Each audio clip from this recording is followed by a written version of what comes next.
wewe uri Apotre udafite urusengero ntabwo uri nka wa mwami udafite igihugu. Nakubajije ngo Yesu yagiraga izingahe? Yesu yagiraga insengero zingahe? Gusa uracyari Apotre. Nabira ndabaranguritse Mutabazi. Yesu nta rusengero yagiraga. Petero ntarwo, Yohana ntarwo, Paulo ntarwo, basengeraga mu ngo z'abaturage. Bityo rero urusengero turarugendana. Ndetse Paulo aravuze ngo ntabwo mwari muzi ko imibiri yanyu ari insengero z'umwuka. Byanze kunze Apotre baramwimika. Ninde wakwimitse? Ryari? Nge nakubwiye ngo nge nshobora kumara imyaka 10 ntavuze ijambo Yesu kandi ndi mu muhamagaro. Ngaho utunzwe niki? Yego ko Gerard we umukozi w'Imana arya amaturo. Amaturo yakore ko nta rusengero ufite? None se ntago abantu batura urusengero, abantu batura Imana kandi Imana iriho indimo. Kabiri,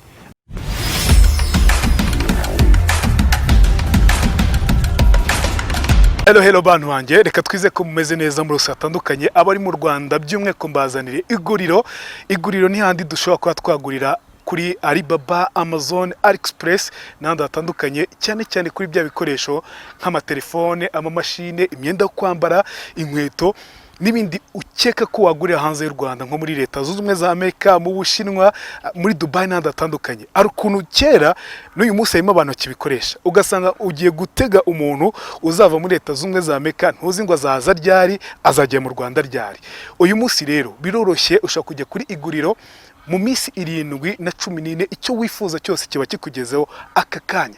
Rero downloading app yabo muri telefone yawe yitwa Iguriro Shopping, cyangwa ujye kuri website yabo ni e2guriro.com. ushaka no kubahamagara kuri telefone nibyo byoroshye, iri no kuri WhatsApp mukajya muchatinga muvugana buri kimwe cyose bakubwira aho kigeze. Ni kuri 0781 81 61 80 ubundi icyo wifuza cyose ako kanya kiba kikugezeho. Dore ndi umuhamya kubihamya kabisa. Peace. Ikaze mu kiganiro inkuru yanjye, twize ko nanone mwongeye kugaruka muri inkuru yanjye. Ndi kumwe na Apotre Mutabazi. Tujye ako kavuga iki Mutabazi? Yagize gutya bavuze ngo use your brain. Kabiri abantu bazi ko hano hahoraho pike. Nubiriho nuko uyu munsi nta ndi kubona. Ntago ari ngombwa yigaragara. Ya ngombwa ni ukuzingatiya filozofiye na ideology kuko urubyiruko rw'u Rwanda rugize imitekerereze ya His Excellence buri wese muri domaine ye na kariyeri ye. Twazubaka u Rwanda rutisukirwa muri 2050. Bibiliya iravuga ngo Paulo yaravuze ngo but we have the mind of Christ. Nimba mu bwami bw'Imana dukeneye kugira the mind of Christ, mu Rwanda dukeneye kugira the mind of PK. Ubundi tukubaka u Rwanda rutisukirwa. Niyo message yo muri iriya nyogosho abantu bakomeje kwibaza. Uyu munsi ne tujye kuganiraho yitwa Apotre Mutabazi. Kimwe mu bintu navuga ngo tuza kuganiraho mwifuza no kumenya ari nacyo tugiye gutangiraho. Apotre Mutabazi ubundi asengera muri idini ko tujye tubona by'umweko mu byerekeranye no gusesengura politike, gusesengura showbiz, ariko kugira ngo umve yavuze ijambo ry'Imana ni ikintu tutajya twumva. Nijyo tugiye kugaruka ubikora gute.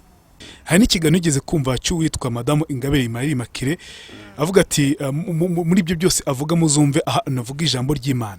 Ese ubundi urusengero rwe nuruhe? Nanjye mpite nibaze icyo kintu kugira ngo n'abantu bibaze icyo kintu muri kano kanya. Kibazo cyawe rakije neza urangije urakicuza na ijambo ry'umuntu rutamama imyaka. Ntago nyansubiza umuntu rutamama. Ntabwo ugiye gusubiza. Navuze we n'abandi batandukanye. Gikeya iyo uvuze ngo umuntu urusha mama imyaka yavuze gutya. Yaceceka ukagira ngo nani wa munwa ukagira ngo ndawutakaje.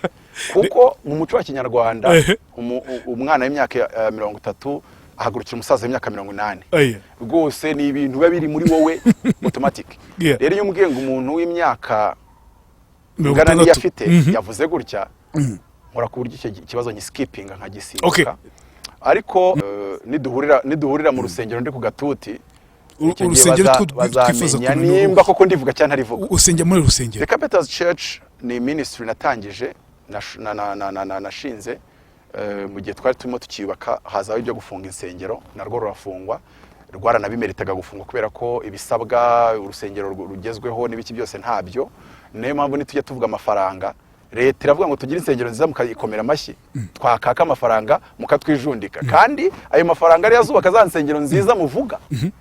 Uyu munsi usengera ku rusengero barfuza. So icyo gihe rero ujya guterana mu zindi nsengero kubera ko na mbere ko Apotre buri umukristo uyu musitani kandi niyo utajya gusengera mu nsengero aho gusengera ni henshi buriya umuntu wakirijwe mu cyumba cy'amasengesho cyangwa se mu bihe byo gusenga na covid yo bafunze insengero twebwe ibihe by'imbere biba bihari ndetse muri covid abantu benshi nabwo twashatse amavuta cyane cyangwa se twakuze twaguka mu buryo bw'umuhamagaro kuko hari uburyo bwinshi bwo gukora umurimo rero navuga ngo ibyo kuvuga ngo nateranira ahangaha cyangwa ahangaha ko ari insengero z'abandi kandi Mutabazi wenda abantu bakavuga ngo abantu bamwe bamuvuga gutya na gutya ntagira uwo mvuga urusengero rwe akanyijundika ati usengere mu rusengero rwacu tutagusohora ugere ko no kutuvuga shaka kwa Gerard ariko ni insengero zindi kandi ntago njya ngiye kubwiriza ndagenda nkicira mu rusengero aterana hatura uracyara Apotre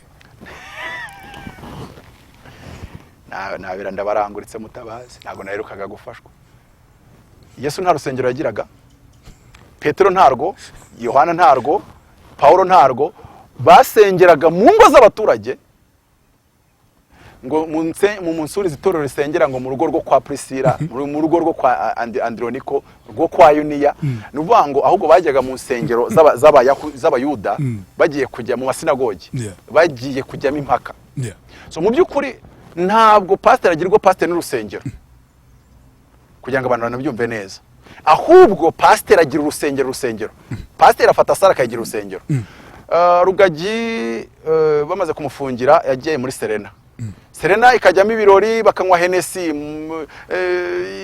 ya yindi Johnny Walker mbuza amazina yihuta yahitazaho ngaho bakazikubita bakazimerera nabi barangiza mu gitondo bagakubura bagashyiraho decoration bagashyira agatuti ariko icyo cyumva yarafitana icyo gihe umusobanurire icyo gihe iyo abakristo baje bakinjira muri yo sale yakorewemo ibirori banywereyemo baba bameze nk'aho ari abantu b'abakristo binjiye mu kabari ariko iyo Rugajya hinjiye nk'umukozi w'Imana uhamagawe abayenditse urusengero nubango ntabwo hagirwa urusengero nuko ari sale dekoye hagirwa urusengero nuko hari umuntu wahamagawe uhagaze bityo rero urusengero turarugendana ndetse Paul aravuze ngo ntabwo mwari muzi ko imibiri yanyu ari insengero z'umwuka umunyamuhamagaro agirwa pasiteri akagirwa bishop akagirwa apostle n'umuhamagaro Imana imuhamagaye n'amavuta y'Imana imusutseho nk'Imana mu isi y'umwuka ibindi byo ni ceremony hari n'abajya bavuga ngo ntago ngo babonye n'imikwa za nkoni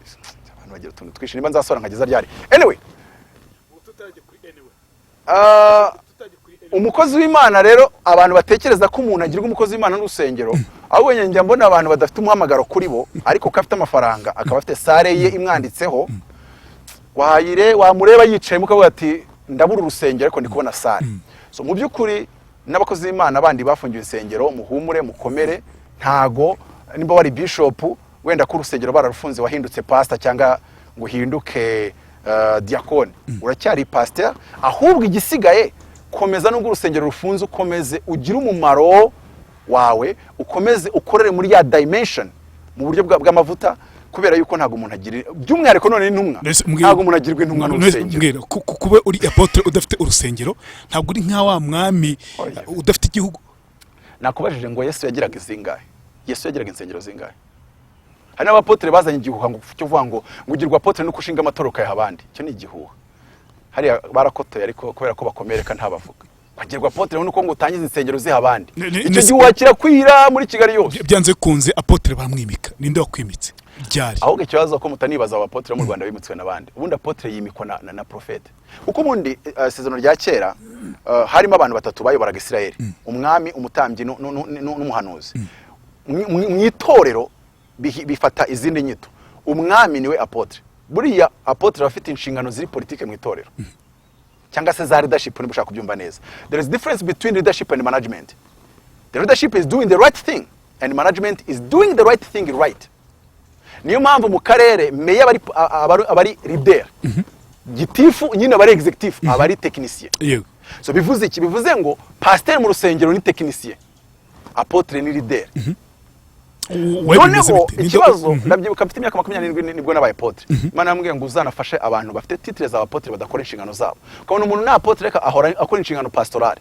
ahora afite message pastorale ahora afite message prophétique namaze none se nugushaka gutwika tu izina rya Apotre nagatwiko kuko Apotre agomba kuba Apotre akanagira responsabilité akanagira message apostolique noneho ibyo bintu rero abantu ntago babyumva umwami muri season rya kera y'imikoga nande Eliya ashaka kwipfira Imana yamubwiye ngo subirayo wimike kana kazaba umwami wa Isirayeli ugende wimike Elisa azahinduka umuhanuzi ugusimbura bivuze ngo abapotre nabo barimikwa abapotre bagomba kwimikwa n'abaprofete n'abaprofete bo mu Rwanda ahubwo bagomba kwimikwa nabo we ninde nabo bakwimikwa n'abandi baprofete we ninde wakwimitse rero Prophet God Nyabisindu muri Nyabisindu hariya ya control technique ufite imyaka 27 hari ikintu wagarutse ko nyuma abantu barambwiye ngo nzaje ngo Serena ngo mfate inkoni igondoye ngo nkore ceremony ngo igihugu kibimenye ngo namaze kwandika izina ndababwira no cyo ntago ari byo ndimo so nuko ngukorera abantu babyumva nabi ntago umwapotre agira apotre n'urusengero abantu babivuze nabi babyinterprete nabi uko apotre ninde ni intumwa birumvikana intumwa ihurira he n'inyubako y'ingutenye intumwa umuntu agirwa intumwa nuko yahuye n'utuma akamuha ubutumwa ntabwo agirwa intumwa nuko ngo yabonye afite sari 10 ngo kandi ngo buri sari ikaba ifite pasiteri ngo ugomba ayoboye bose ngo mbaye ubutumwa bwawe ubutangiye ko watubwe ko n'umusengero ujyamo uyu munsi ugenda nk'umukristo sanzwe nkubaze sinakubwiye ko Imana yampamagariye 4e dimension none se ubundi hano se ndi kuvuga ibintu bya 4e dimension uri kunyumva imvugo navuze zose c'est la 4e dimension kabone nubwo mu biganiro utanga utavugamo ijambo ry'Imana hari n'utangiye nakubwiye ngo nje nshobora kumara imyaka 10 ntavuze ijambo Yesu kandi ndi mu muhamagaro ngaho igihe cyose ndi kugira influence économique politique ku gihugu yaba u Rwanda cyangwa kindi gihugu bandi mu muhamagaro 4e dimension noneho ntugasambane na Yesu haleluya uzasanga n'abandi ba dimension ya mbere n'iya kabiri ntacyo bitwaye simvuze ko nabwiriza ariko abantu banitegure ko none se kamwereka nk'urugero rworoshye ubu mpaye inshingano muri iki gihugu nakongera kujya kuri YouTube nkavuga ngo haleluya oya kuko mu bantu haye inshingano bamwe n'abasilamu mu bantu haye inshingano bamwe bafite indi myizerere so ntago rero ugomba kuza ngo utangire kuboneka nkaho bari bukwikangemo wenda uzarebe n'abayobozi tugira ugasanga ari ministry Musafazi n'urugero nirwo mbonye hafi ugasanga ari umusilamu nubwo tuba tumuzi ko ari umusilamu ariko ntago uzumva kugira ngo muri Korani havuga gutyo azirinda kugira ngo abinjize mu myizerere igihe cyose ari kuvuga nk'umuyobozi kandi nanone iyo umuyobozi ntago uzabangwa arigemba ntari umuyobozi nanone nugaragara hari uvuga iby'imyizerere hari uwafata ku kavideo akagatura mu bantu none ntagafate nk'akavideo kavuzwe na Apotre uri ku ruhimbi akagafata nk'akavideo kavuzwe no wa muyobozi wahawe inshingano zinizi runaka icyo gihe abantu bashobora kuzabona ntakivuga ijambo ariko 4e dimension ntago Imana itubaza ngo kuki utagikora inshingano zo kubwiriza ahubwo irakubaza ngo kumbo n'ibihugu ntacyo uri kubimarira mu buryo bwa economy na politics geopolitics and diplomacy geopolitique ni ihuriro rya geography na power which geography which land nubuhe butaka buguha power ni ihe power iguha ubutaka icyo twita new politic noneho bwo ni bijyanye n'ihuriro ry'ubumenyi knowledge and power nk'urugero bombe atomique tuba twinje mu cyo twita new politics ni ubumenyi ugira bugahita buguha pouvoir runaka automatiquement so mu by'ukuri rero uwo ni wa muhamagaro wa 4e dimension ntekereza yuko utanansaba insengero cyane ndabyibuka najyaga nsohora amafaranga kuri convention uretse ko ntakijyamo isigaye nahenze icyo gihe bameraga amasare makeya nakoreye nk'umwaka za 2018 ndumva mfite amafoto yo kugihe bagiye bamfotora ndi muri convention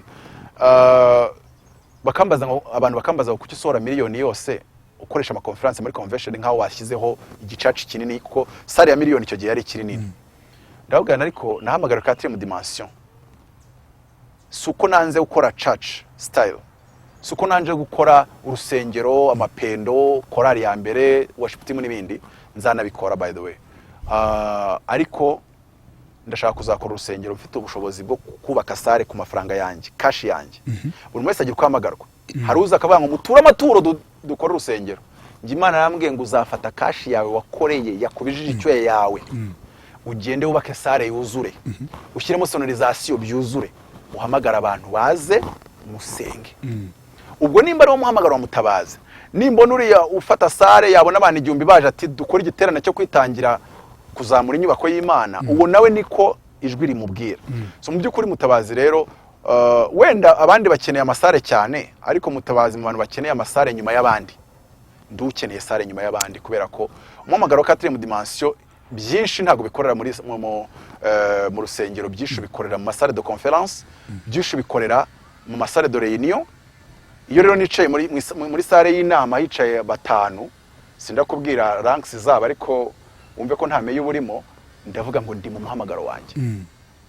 Ibyo navuga babyemera batabyemera, ndavuga ndi mu muhamagaro wanjye. Naba mbikoreye muri Kenya ndatanga avuga nkoze umurimo. Naba mbikoreye ahandi cyokoze hari abavandimwe ari kumbwira ati se tuvuganye n'ubuyobozi niba ari ntwara muheti Burundi ndavuga ya Burundi kuntumira byagora, Burundi, Congo for now, South Africa. Ndavuga ni kuko icyo gihe nabanza guca muri ministeri y'ububanyi n'amahanga y'u Rwanda nkabaza nti murabinyemereye ngende ariko ikindi gihugu Kenya ntegendi nkatisha tike rwose nka pepera abantu nkabwa nti ngiye mu giterane ejo nzagaruka, ngiye muri conference ejo nzagaruka. Mu by'ukuri umuhamagaro Mutabazi bashaka kumumenya mu ijambo rito ryoroshye nubwo naciye muri twishingiye nasa nugaruka hino no hirya, nashaka kugira ngo mbabwire ngo nahamagariwe 4e dimension. Ni umuhamagaro ugomba gutusha ekonomi z'ibihugu, ntago ari igihugu ni ibihugu na diplomasi na politike na geopolitike z'ibihugu. None ikibazo nimba hari umuntu mbona ntarabigeraho ahubwo nansengere anyifurize amahirwe masa ananangira ibitabo ngomba gusoma bindi ntarasoma. Iyo niyo support. Ntago uri buzubangwa wabiretse ibyo ukajya mu rusengero ngo ukajya ubwiriza icya 10 ariko ndi buriya mu Rwanda ndi n'umwigisha wa mbere w'icya 10. Byo ntabwo umuntu twabirwanira kose kuri iyo nyigisho ndexcella. Cyangwa se nabo mu rusengero batari ko bya politike wabivuyemo batazana kutera inkonji atwigarukira ko tuzi kugira ijambo ryiza. Ngo buri wese abashaka kunkweshura azana ati umwe ati waje muri politike ukigumira hanga, undi ati waje mu kuruhimba ukigumira. Aba business bati harimo dura ari imodoka ati wazaje nka kugira nka director wa marketing, nabonye business uyumva cyane. So byose ahubwo suba ngo ndava muri kimwe nge mu kindi 4e dimension, byose ndabikora ahubwo muri sense yo gukora conference, muri sense yo gukora advisory cyangwa se counseling. Tugana ku musozo utunzwe niki?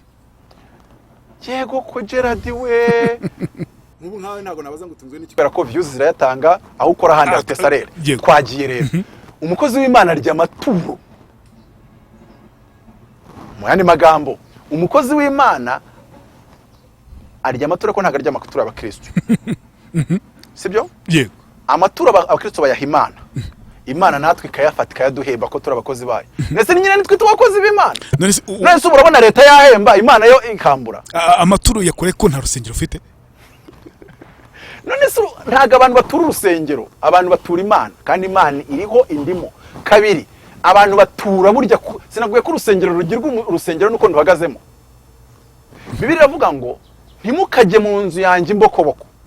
Bivuze iki? Biravuze ngo ntukajye kureba umwami kuko nakuye ko Israeli yayoborwa n'abantu batatu. Ntukajye kureba umwami utajyanye ituro utikoreye. Kabiri ntukajye kureba umutambyi utajyanye ituro. Gatatu ntuzajye kureba umuhanuzi n'urutwe gusa. Ahubwo abanyakigali uzabambariza akabazo kuvuga ngo iyo mugiye kureba umuhanuzi n'urutwe gusa arya amabuye byibuza wajyanye ibeni nimba arya amabuye. Aho kantu uzakabambirije nari gusoza. Inzu yanjye uyivuga tumaga makeya nje ndi consultant. Ninjiza 750 uvuye muri consultants. Consultant iki? 1 ngira cano nkoraho nk'umwanaliste nishyurwa. Hajya n'ahandi nishyurwa consultants. Ubujyanama mu buyobozi utambaza abari ntago ndabakubwira. Na abayobozi mba ngomba kugira inama. Nimba bazikoresha nimba batazikoresha nge mperuka ngi inama. Abo bagutura abatura hejuru yayo mafaranga rero ya consultance mba ngomba kurya ituro ntanaririye naba ndi umuyobe. Ntari icya 10 naba ndi umuyobe. Nese urabwite muzana ituro nyuma kubasengera bakuyoboka Imana ujye usaba ituro. Bakuyoboka nta mukozi w'Imana ujye usaba ituro. Bagusanga. Umva nkusobanurire. Nta mukozi w'Imana usaba ituro. Iryo ni ivangirwa.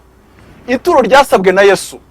Ubu mvugiye ngo amen uri mu mavuta. Ituro ryasabwe na Yesu twe turaryakira tukanarirya. Inshingano zacu nebyiri. Nuguhesha abantu umugisha. Nukuba dukorera mu mavuta Imana yadushyizeho. Yesu we yasize asabye turo, nakwereka imirongo yarisabyemo. Noneho twebwe asiga tubwiye ngo rata mwebwe muzaryakire, kabiri ntimuzavangirwe muzarirye. Ahubwo umuntu uzabona ntari ituro azabinshinje ndetse abindegere. Apotre Mutabazi, ari nibaza uganwa nta muntu ubaza Mutabazi amafaranga cyangwa ibimutunga aho biva atabibaje padiri na papa na karidinari, kuko twese still na amaturo twese ukarega. Itorero ni igihugu, it's a nation. Nge nizera ko nkorera igihugu cy'u Rwanda hakorera n'igihugu cy'Imana, ibyo bihugu bibiri. Ntabwo mvana ngo ni imiryango ngo ni amashyirahamwe, ririya jambo mbaza ngo ni amashyirahamwe n'ibyo bituma bitwara nk'amashyirahamwe. It's a nation. Ubwami bw'Imana bufite igisirikare kiyobowe na Mikayeli, ifite ubuyobozi, bifite structure, bifite protocole. Noneho ngo nimba bakorera leta y'u Rwanda bagenda muri V8, umukozi w'Imana yagenda muri Benzi abantu bakavuga, ni ukuvuga ngo nta bwami butagira icyo bita budget, icyo bita umutungo, kandi ubwami bukagira abakozi, gatatu bukagira ibyo bahemba. Niyo mpamvu Mose Imana ijya kumubwira ibyo cya 10 cyari gisanzwe kiriho na Abrahamu yaragihaye Melkisedeki, yaramubwiye ngo icya 10 ngo abalewi ntibazagire gakondo, ngo icya 10 ngo nkibahaye, ngo nicyo mbahayeho gakondo, ngo nkibahereye kuba ibihembo by'imirimo bakorera mu ihema ry'ibonaniro. Donc icya 10 ni salaire des ouvriers. Paulo arangije avuga ku cya 10, ndafashijwe. Ntabwo nari ko ndi bufashwe. Ndafashijwe neza. Iyo mvuze ituro na politike ndafashwe. Ni ahantu habiri mvuga nkumva ndimi zamye zimano.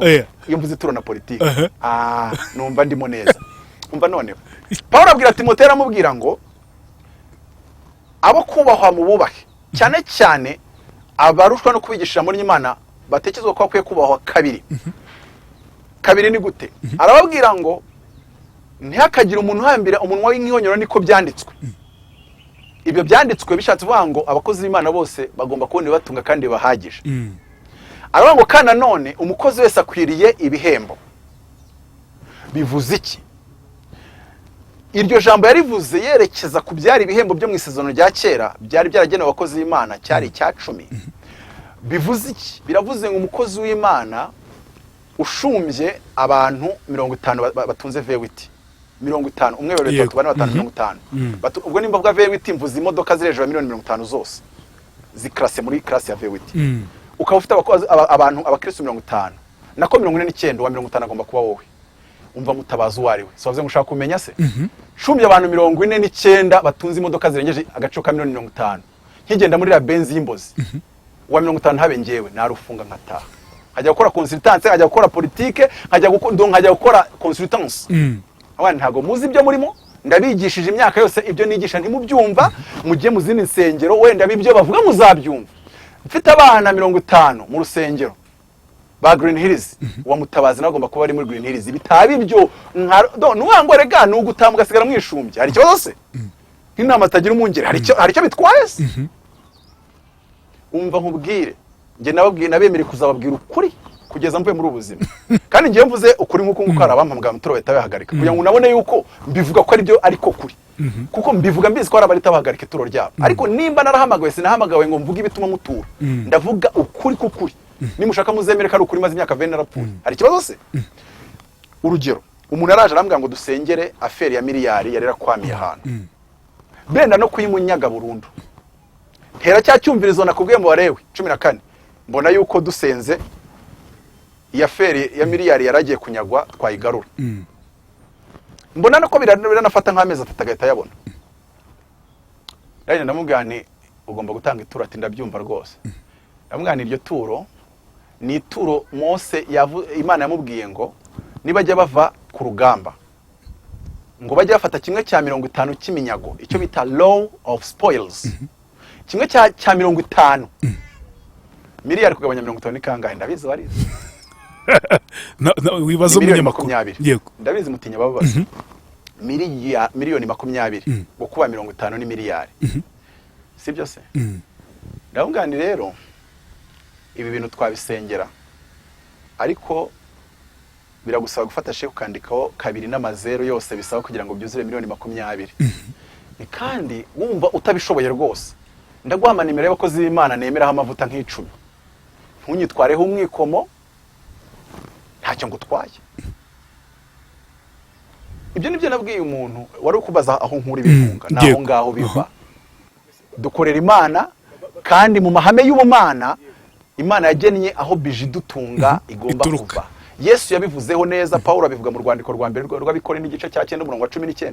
Aravuga ngo abakoraga imirimo mu rusengero batungwaga n'ibyo mu rusengero, bagabanaga ibyo mu rusengero, bakoraga imirimo ku gicaniro bagabanaga ibyo ku gicaniro, ngo n'umwami wacu Yesu Kristo yasize abitegetse. Ndafashijwe kuko ntiyabisabye, ntabwo umwami asaba arategeka, ngo yase bitegetse ngo ababwirize ubutumwa batungwe nabwo, uhanura atungwe nabyo, ubwiriza atungwe nabyo. Ahubwo mwabahanuzi mwe mwishwe n'inzara i Kigali ubundi banza ubwire izo miliyoni 20 warazifashe 20 warazifashe izo miliyoni warazifashe. Yaravuze ngashaka gutanga eshanu muganirega ntago ikibazo cy'amafaranga, genda amahoro na miliyoni 5 zawe kumusengera ntiwazo kimusengeye. Njewe inshingano yanjye ni ukukwigisha icyo ijambo ry'Imana rivuga, nanamugenda rwose pe byanezeza kuruta ko wamize 5.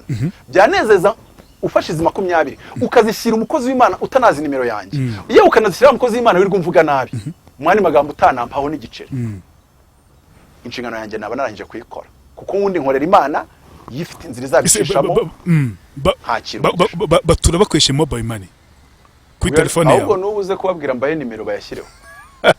Wisuse kwitsa ngo muri binye editorial wewe koyo we yivuge tunagare ku musozo w'ikiganiro.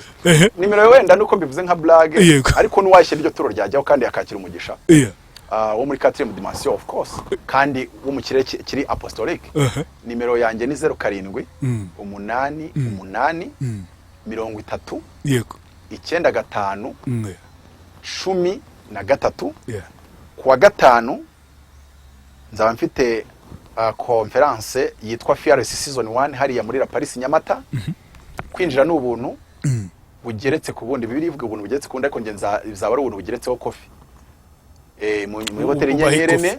Abantu bazaba baje, kwinjira ni free, ariko urabukinga warangiza ukazasangira coffee. Nzasangira coffee n'abande fans and followers. Bivuze iki? Nimba harimo umuntu uzikandwanya haters, akabazi kari umwanzi wanjye, akagira ibyago nkaba mbizi, nimuna muri sale nzamusohora, nicyo security zaba yaje gukora. Ninkora conference y'abantu bose azaza, ariko hariya no gushakinga hands with my fans and followers, no gusigninga books, gusinyira ibitabo, gusinya ibitabo ku bantu bifuje gutunga ibitabo byanjye bitandukanye.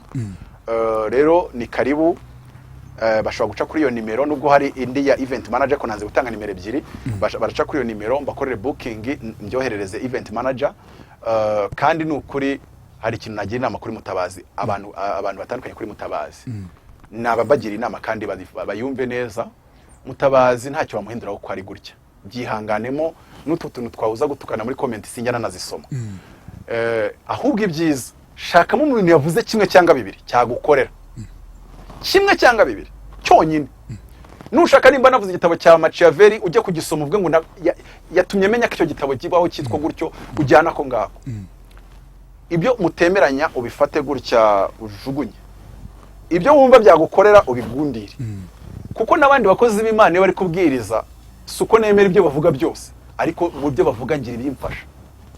Uwo muri ADPR yabwiriza avugamo ipantaro, akavuga amaherena, akavugamo iki. Urumva ko ngiye kuvuga ngo uwo muntu rero kuva bivuga sinzamwumva, ariko ndi yaranjeje yavuga ijambo runaka nkumva iryo ryo riramfashije, nkumva iryo ryo riri sound. So mu byukuri rero navuga ngo Mutabazi ni umukozi w'Imana wa 4e dimension, kandi ntago timenyereye mu Rwanda. Abo yagushije neje azagusha abandi, ntago rwose ejo yenda kubihagarika, cyangwa se wenda ukagenda kura ibikugusha bizagenda bigabanyukamo, cyangwa uzagenda abantu bazagenda babimenyera cyane ko nk'uyu munsi abantu bamaze kumenyera, mbere byarabagushaga cyane, cyangwa se ugasanga ntago bari kubyumva. Mutabazi, reka mvuge nti wakoze kubana natwe mu kiganiro, ntabwo nenzi ko kiza kungora gutya. Ndavuga cyane ni muri defungira za mbere nuko njya mu nama cyangwa karite, njya mu nama y'isaha 2 nkavuga isaha n'igice kandi arimo abantu 10. Ugasanga abandi bahari bibaye ngoma ko bagiye bavuga itanu itatu kimwe mu nifuza ndabyiga uburyo nabigabanya cyangwa se niga uburyo nabi kimwe mu nifuza ko tuganiraho ako nunyemera ubutaha ndashaka kuvuga kuri your personal life ku byerekeranye n'ubuzima bwabayemo bw'ubukene wakunze kubigarukaho cyane by'umwe ku buryo wabaye aho ngaho za Wembre kuko bivugaga n'ibindi bitandukanye nkeka ko ubuzima bwa kwinspira abantu benshi cyane uko wabivuyemo n'ibindi bitandukanye utwemerera ikindi kiganiro. Ikiganiro ndacyemeye ndi umugabo ukunda kudahishayo ibintu hari gendo nk'umuntu anyohereza nka link ngo uyu muntu ngaravuze ngo ari deni ufite muri quartier nuko atazi irindi mfite mu yindi quartier atazi naho byaza nka mandi makuru ibibazo ndabifite nkuko nabandi babigira nkuko n'igihugu kigira ideni hari ukuntu rero abantu bashaka kuzana kuri media bashaka kubereka ko nabatagatifu ibintu byabo byose ni straight ni umusurumo ngewe mfite ibibazo byanye mfite struggle zanje mfite n'ibintu biba byarancanzeye hagira n'ibindi nzi cyane none kiba gisigaye kuko buri munsi tugenda twiga ubwo ibyo ntazi uyu munsi ejo nzabimenya ibyancanze uyu munsi ejo bizacanguka niyo mpamvu ubona najya nisobanura iyo umuntu avuze ngo muri personal life ya Mutabazi arimo ibibazo ndamugane ahubwo wabivuze gake uzi iyo bivuga abantu bose bakabimenya bakanandemera kubera ko ibibazo ndabifite ariko mfite n'ibyo nshoboye nk'urugero we nasoza reba nk'urugero umuntu wakoze umuti wa covid yaba yari afite amadeni yamwisha muri quartier ariko akaba afite ubwo bumenyi bwo kuvanga gakoroga dukorera AstraZeneca cyangwa se Pfizer iyo umuntu afite impano y'Imana kandi nabo ngabo ndi kubibabwira ntuzigere ureba ubuzima uri gucamo ngo urebe ibikugoye bikuruhije ngo bikubuze gukoresha ya mpano yawe ngihesha abandi umugisha ahubwo mu kwikoresha cyane bizatuma na bya bibazo bigira gute bishira hano umuntu ambonye nandi kwigisha mu rusengero barabifata babishyira kuri YouTube ni umuntu ukomeye ntago ndamuvuga ko ari mu bakomeye kuri izi YouTube wazinyegajeje w'umumama ariko sindamubabwira ubwo indese mbahaye nuko ari umumama yego yabonye iyo nyigisha ahita mbaza ngo iyo nimero yawe iri muri momo nkimubwira ngo yego vru bihita bisona abantu basobanukiwe batari ignorant ntago we birwaye mubwira warareba gusa agahita avuga ati kuko mfashijwe vru reka ihangane n'ubundi nagutindiye soze nsoma ibi bintu birindwi bizatuma wa muntu wenda unanyanga acyura ibi bintu bizamukiza yego kuko byagukiza rero ukomeze unyanga ariko ubifate bigukiza tugana ku musozo ni amahame arindwi azana wa mugisha uzana ubukire Salomo yavuze ku basomye imigani 10:22 ngo umugisha w'iteka atanga uzana ubukire kandi nta mubabaro yongeraho nubwo abarokore barakena we yuhu bamwana wawe ni ngo yuhu barakenuka bavuga ngo yuhu tayi wacu rwose azajya akababwira kare akantu ngo yuhu ukene wavuze ubuhuha ikintu cya mbere kandi ubwo byose ni Bibiliya ntago ndavuga imirongo mbisomamo ariko ubwo ko bigize intyoza ya Bibiliya ubwo bo barayizi cyane ndajya mvuga bamenya aho bituruka muri Bibiliya ikintu cya mbere hame rya mbere gusengera mu mugambi w'Imana abantu benshi barasenga ariko basenga the opposite of umugambi w'Imana gusengera mu mugambi w'Imana cyangwa se ijambo ryoroshye muzi muri Bibiliya gusengana umwete ngo gusenga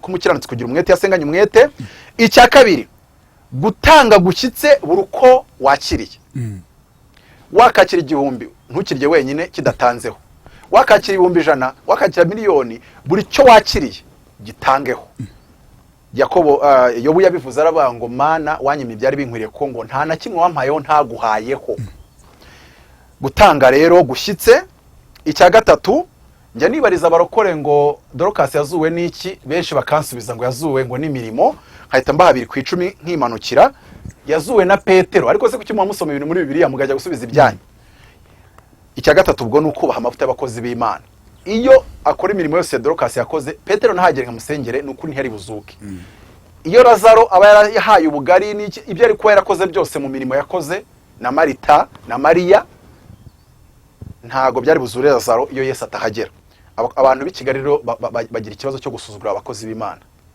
nibyo wumva ngo bamvugaho ndi umuntu w'Imana ikibazo nuko atari ngiye bivugongeye nyine hari umuntu usanga mvuga akagera ko gitwaza kamuvuga akagera ko Masasi kamuvuga akagera ko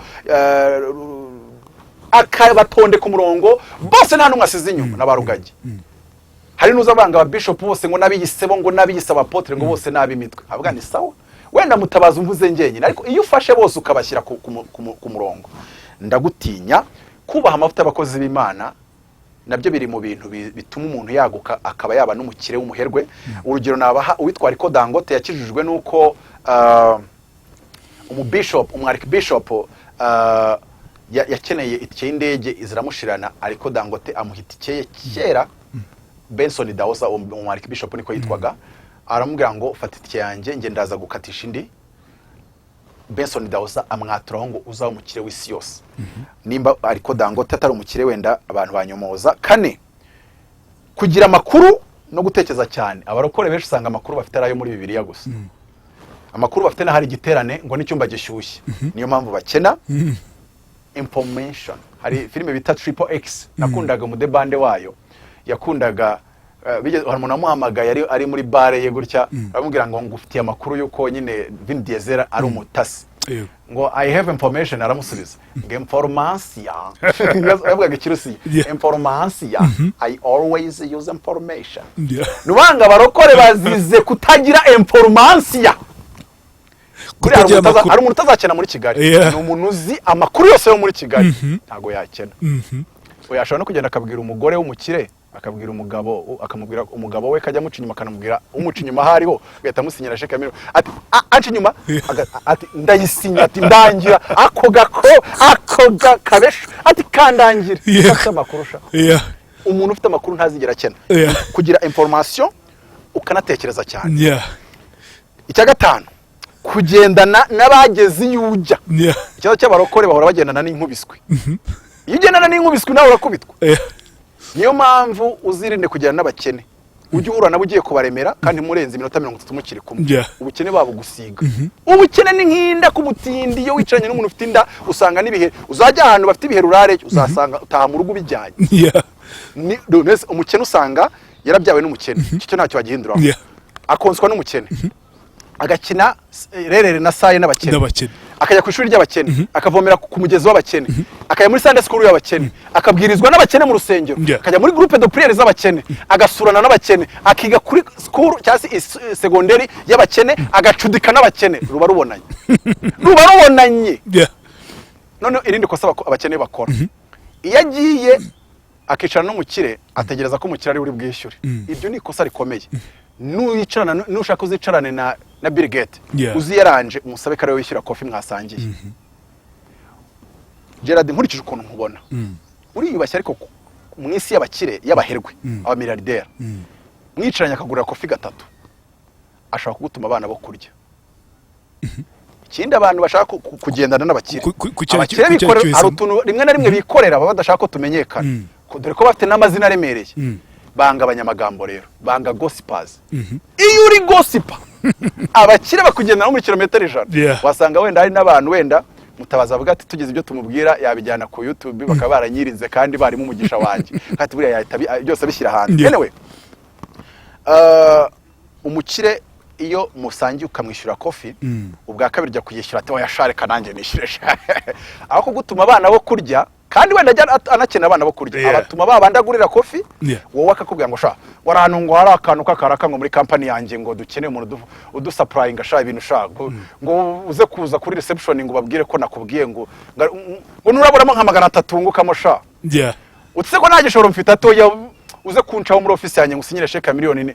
Urumva ashobora no kurangira ikiraka kanaguha igishoro, ariko kuko yakubonyemo spirit y'abakire nawe uzi kwishyura kofi. Ikintu cya gatandatu ni gushaka ubuhanga, gushaka ubumenyi, gushaka knowledge no gukora cyane, hard working. Nta muntu ujya wigisha hard working mu rusengero. Ngiye nibyo nigisha gatute, nigisha gatute, kwigisha uburyo wagira YouTube n'uburyo watwika. None zaza gukora YouTube utazi gukora titles zitwika. Wishinga Gerard ubona views niyo yakoze titles zatwika shaho. Nemukishinga abantu jya wimenya karimenya imbwa ntigira umushumba. Karindwi, ingeso nziza no kuvuga neza, character no kumenya public speaking. So ibyo bintu birindwi iyo bigize, iyi si byanga bikundura kira. So iyo mvuze gukira ngo se ufite angaye, ngewe mfite urwo ndiho n'izyo ndwana nabyo, namwe kandi ntago munyoroheye. Mu byo nisho ngomba gushakamo ubumenyi ni geopolitics. Mu byo ngomba kugira gute, urumva yuko magambo makeya hari aho navuye, hari naho ngeze, hari naho nshaka kugera. So birindwi mbisubiyemo synthese yabyo nabivuzeho. Noneho gusenga cyane, cyangwa gusengana umwete. Kabiri, gutanga gushitse uruko wakiye. Gatatu, kubaha amavuta y'abakozi b'Imana. 4 kugira amakuru no gutekereza cyane. Ubundi uratekereza umutwe ugashyuha, ugatekereza ukamenamo amazi, ugatekereza amezi 6 amafaranga araza.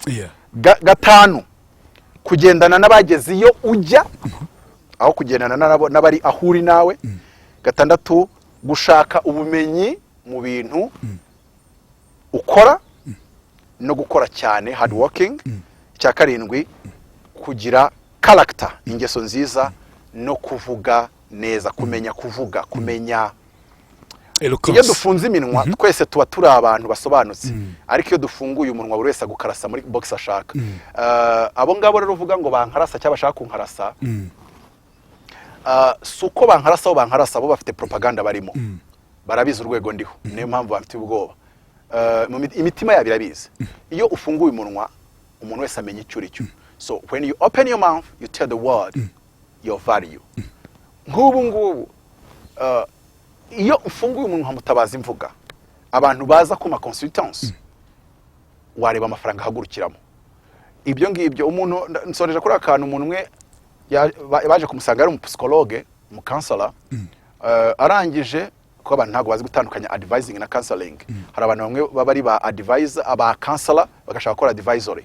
Buriya pastor dukunda kugira amakosa yo gukora advising, kuko umuntu advisor kugira ngo ukora iki n'umujyanama. Counselor ngiye mwita umufasha myumvire, agufasha kugenzura no kunonosora imitekerereze yawe ibiri muri wowe, kugira ngo wowe ahubwo wihe igisubizo. Hano kuri Faisal bakoresha icyo twita client centered therapy. Client centered therapy ni wango umurwayi ni nkari we wivura, we agufasha gusa gushyira ibitekerezo ku murongo. Noneho umukiriya yaraje aza kure mu therapist, arangije aramubwira ngo mfite ikibazo iki n'iki, sinsinzira, meze gutya, umutwe urandya neza gutya, nkumva. Undi aramubwira ngo genda ushaka ahantu hari amazi, nurangiza ufata igitabo, amubwira utuntu duke, ugisome, wamare nk'iminsi 3, uzagaruke muri ofisi, ikibazo kizakemuka. Noneho undi aramubwira ngo nibyo gusa se, ngibyo gusa, ngo narinzi ko nguri bukora ibintu bya hatari, ngo buretse ureze kureba invoice ndaguha. Nanjye rero nabwira abantu, nkabwira ngo abantu bakerensa Mutabazi yabibona aje muri ofisi yiwanje cyangwa se namuhaye invoice, uhita umenya what is the value. The value. Ni Apotre Mutabazi, tanagushimiye cyane kwa natwe mu kiganiro inkuru yanjye. Nkeka ko beshi bumvise byinshi cyane kuri Apotre Mutabazi, byo mutayimuzi, nkeka ko byinshi mu binye muri kino kiganiro. Mutabazi wabaje ngo ni muntu ki? Ijambo rimwe. Kati mu dimension rutakuma ibyari byo, niwe mwami wa microphone. Urakoze cyane. Abami ba YouTube ariko ngende umwami wa microphone, aho microphone hose iri. Uravuga. Ahantu hose hari indangururamajwi. Umenya neza kuko ninjye muntu mu Rwanda ushobora kuvuga muri domaine 10 zitandukanye kandi ni excellent. So ndumva n'ubuntu bw'Imana, ariko ntagaruka kwemera n'ubuntu bw'Imana, the grace of God. So by the grace of God. Urakoze cyane Mutabazi.